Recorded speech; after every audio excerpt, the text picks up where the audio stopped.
What's good, everybody? I'm Keandre, this is Intellect, and welcome back to the channel. Now in this video we have a Q&A / mailbag.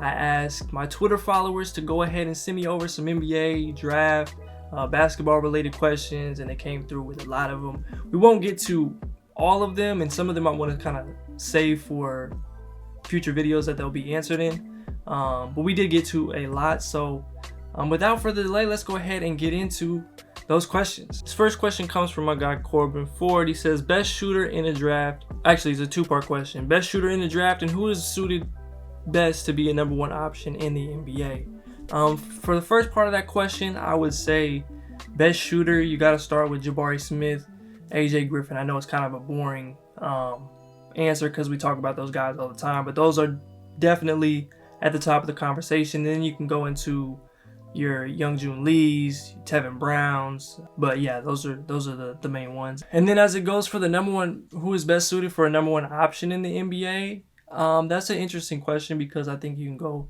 in a bunch of different directions. I would probably say, like, best case scenario for everybody in the upper echelon of the draft, Paolo probably has the best chance to be like the highest impact guy. I think Jaden Ivey would be a second. That's not really gonna be Chet's MO unless he develops in a different way than I personally see it. I appreciate the question. This next one comes from Mavs Draft. Definitely somebody you should follow if you're interested in the draft, or if you're a Mavericks fan for sure. His question is, one or two players you've got in your top 60 that you haven't seen in many or any other top 60s. I'm not the greatest expert on like the consensus and where everybody's at on every player, but I think I would, without giving up too much of what's going to be in the next big board, I would say that Jalen Williams out of Santa Clara is one of those guys.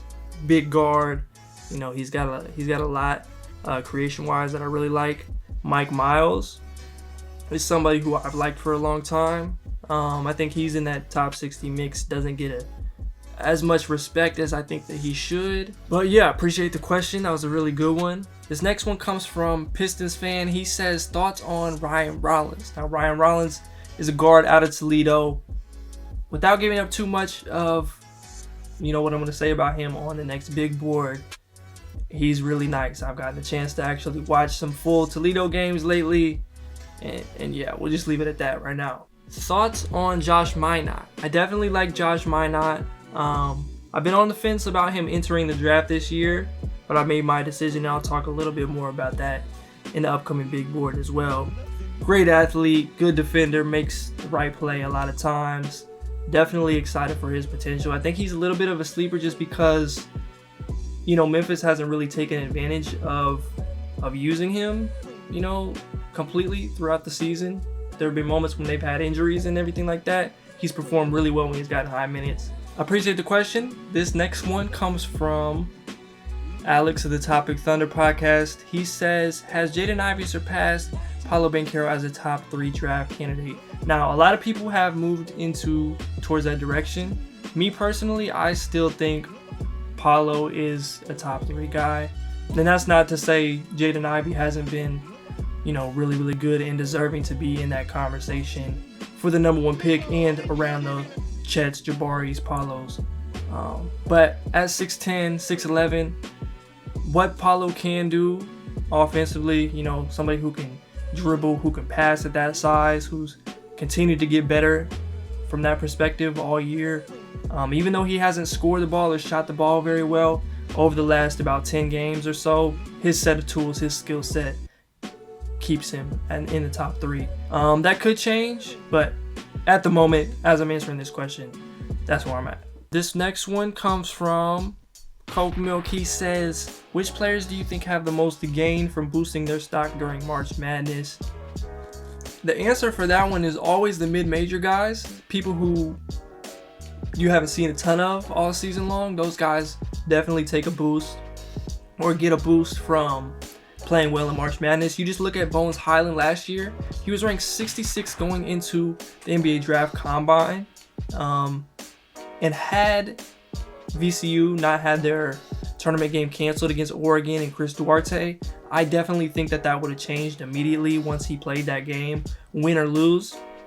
Obviously, Oregon went on to have a pretty deep run in the tournament, so maybe they do lose. But you know, those type of performances, you look at Jason Preston last year with Ohio, they beat Virginia, his stock goes up immediately. There's countless other examples of the mid-major, lower major kind of guys who, you know, kind of get that bump from being on that stage, that pressure and getting to play against, you know, the high major ACC, SEC, Big 12 type of guys, and possibly coming up with an upset or just having one of those big time breakout performances.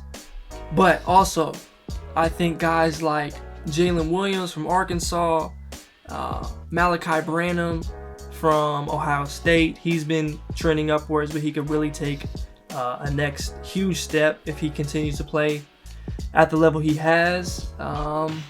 Maybe one from Trevor Keels if he gets hot from three. I think people might, or you know, finishes at the basket in a certain way or has some signature plays, he might, you know, get back in people's good graces. A convincing one from Christian Brown, maybe from three or as a scorer. You know, there's a couple other guys sort of on that fringe from 20 to 40 who could, you know, boost their stock quite a bit if they have a big time performance game for sure. Appreciate that question. I like that one a lot. This next one comes from my guy Stephen Gillespie. He says, who are some of your top international players for this cycle? You've got your Nikola Jovic, of course, Ishmael Kamagate, Hugo Besson, Ousmane Dieng, Gabriel Procida, Mateo Spaniolo. I think you can still throw Roko Prakačin in there towards the second round, Ariel Hukporti, and definitely a few others who I'm forgetting. But those are kind of the main guys. I'm sure they're all the same for most other people as well at this point. So those are my main core international prospects at the moment. Definitely Iwubaji, Khalifa Diop, throw them in there too. How far do you think Gonzaga will go in the NCAA tournament? That one's from Morgan Endicott. You know, I think they're still an Elite 8 team for sure. I think things will get a little wild in this tournament, so everything's up for grabs. But there's no reason they shouldn't be multiple weekends in. They just have too much talent and too much cohesion as a unit. You know how Gonzaga plays at this point. Yeah, I think people have kind of questioned them since they lost to St. Mary's, which they're actually a very good team. They were, you know, somewhat close to San Francisco.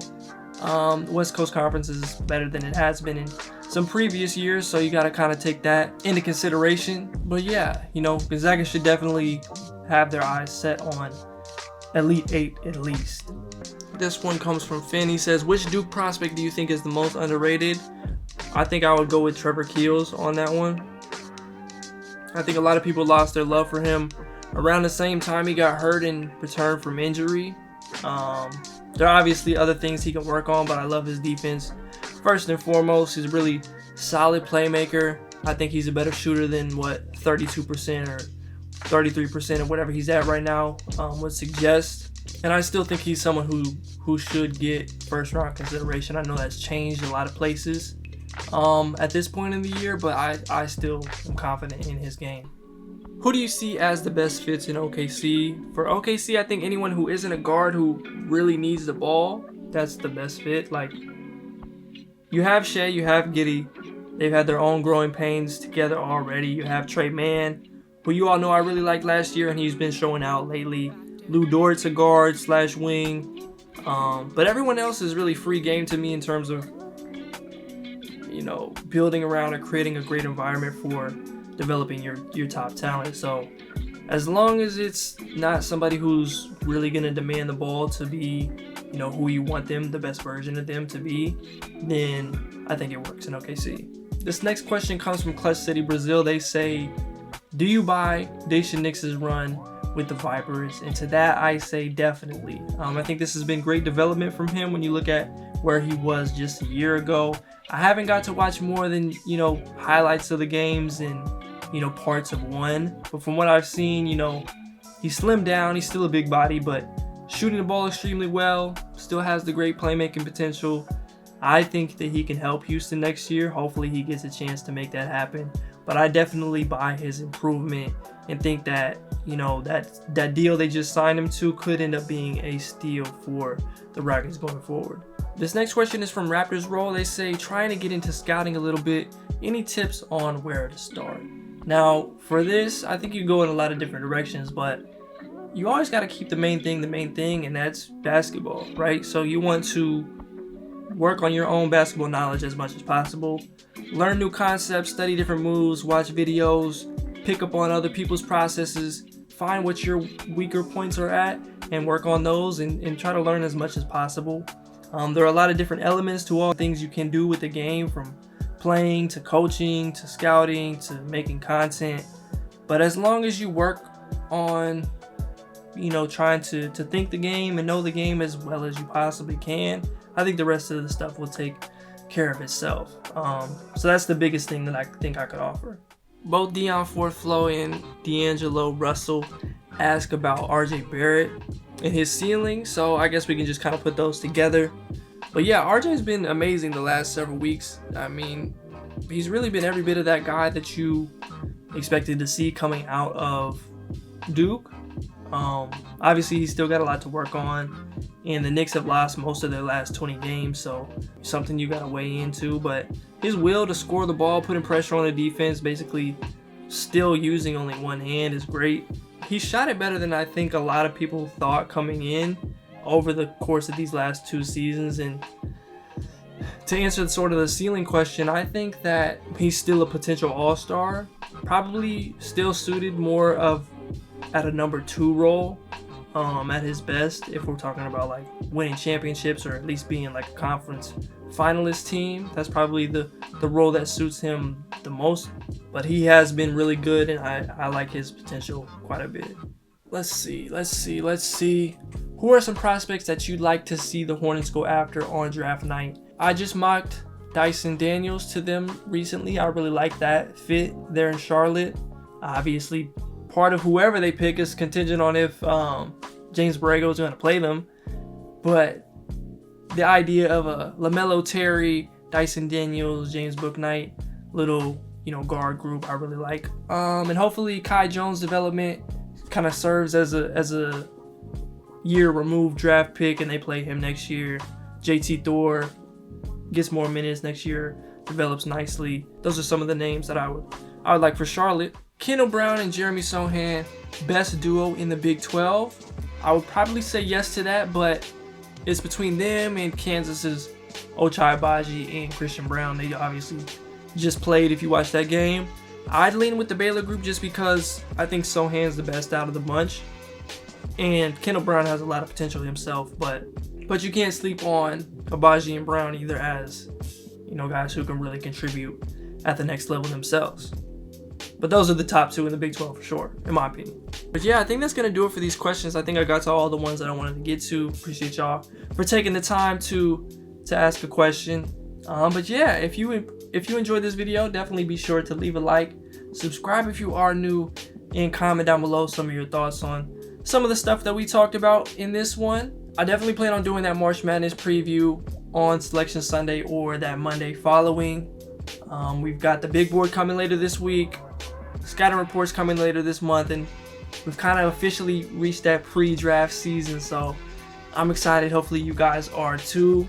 But yeah, I appreciate y'all for watching this one. I'm Keandre. This is Hoop Intellect. Until next time, I'm out.